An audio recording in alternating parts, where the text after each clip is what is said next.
All right, welcome back to Theendstep.com. This is Adam with green-white aggro for standard post Theros.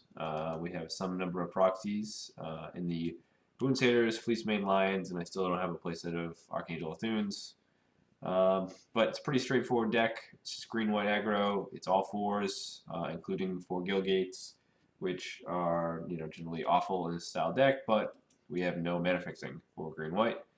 And we have green white on 2, which comes up pretty frequently. So we need to have as many dual lands as we can.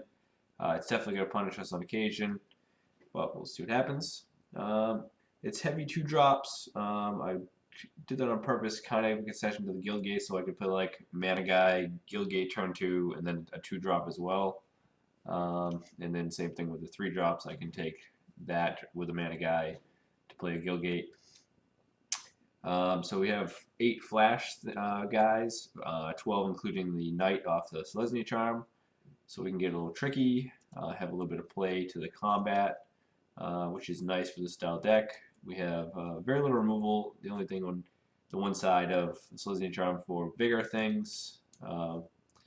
So we're not actually going to be killing too many things, but the quality of your creatures should just run over most decks. The deck is definitely built to prey upon like the aggro and aggro mid-range style decks. It's definitely weak to control decks, but I think Fleece Mane Lion helps in that regard because your goal pretty much is just stick one of those and make it indestructible and hexproof, and hope that's good enough.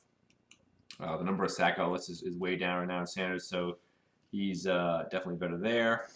And then as long as you can get him hexproof, they won't be able to bounce him, which would be pretty good.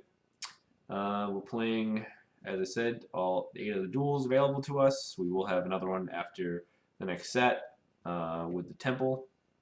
So the good gates will probably just become temples because they're marginally better. And then a stack of both plains and forests. The other creatures are the standard things we've seen before on a green-white. We still have the combo with Archangel Thune and Scavenging Ooze. Scavenging is not as good as it was in the previous standard because of Snapcaster Mage and Reanimator being a deck, but still very solid. Still can be huge in the late game against any other creature deck. And that's about it for the main deck. We'll pause and come back with the sideboard. All right, here we are with the sideboard for green-white. It's definitely not tuned. Definitely could be a lot better. But this is the first run to basically beat aggro out of the gate. I definitely could use a couple more slots against control. The only card is Rootbound Defenses. Basically, the sideboard is just don't lose to the initial red decks with 8 things that gain you life, and then some Trostanis as well against the mid-range decks. The other mid-range decks that can't have that much removal. So like if Jund style decks with a stack of removal exists, obviously Trostani's bad, but in the mirror match or other matchups like green-red that don't have a ton of removal, especially for the 5 toughness, definitely passes the Mizium Mortars test, which is huge against the green-red decks. The rest of the stuff is basically just some populate shenanigans. Like there's going to be a decent amount of enchantments. These easily could be the new exile target artifact or enchantment to deal with the gods.